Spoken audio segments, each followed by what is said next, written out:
आजिर भिडियोटी प्रथमे मंदिर आरंभ है मो गचरे केते फूल फुटिगले बोली देखा इच्छा है। सकाळ पूजाटी आज बाबा हाथर आरंभ होती। चलो शुणा घंटी आ गिन्नीर शब्द किसी एसबू मोपाई बड़ापा आज आनी ए सबू को नहीं अलग प्रकार आइटम्स बनइबा से कहते। आपण वीडियो देखुंत हेले सब्सक्राइब जमा करूना मु जहाँ जानी वीडियो भल लगे तो सब्सक्राइब कर दियंती। ए फूलर नाम कौन किए कहि परिबो कमेंट माध्यम ता जणाइदब।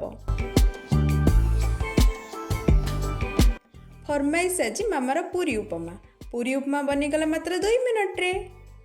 अच्छा हो केते टाइम लगी आपण कमेंट करी जणातु मु रिप्लाई आपन को देबी। सरप्राइज बॉक्स रे आसी पहुँची गला। एटा कौन ताहले स्वर्गर खसिला लंबा साप परी फेणा को अनाई रखी ता भितर मोबाइल स्टैंड रही। जुआणी भाजी खाइले हजम शक्ति बढ़ाए ए सब मते मो मामा कहूए। मोर एसबू एत साधारण ज्ञान नहीं। मो मामा जहाँ कहे मुझे आपण आगे होउची बखाणी। आपण जदि आउ कौन जानी मते कहिबे यार निहाती कहानी। आपण कमेंट और सब्सक्राइब रु मु बहुत मोटिवेट होउची। सब्सक्राइब न करिले मोटिवेट आ हेबी कोठी रहिली। नमस्कार।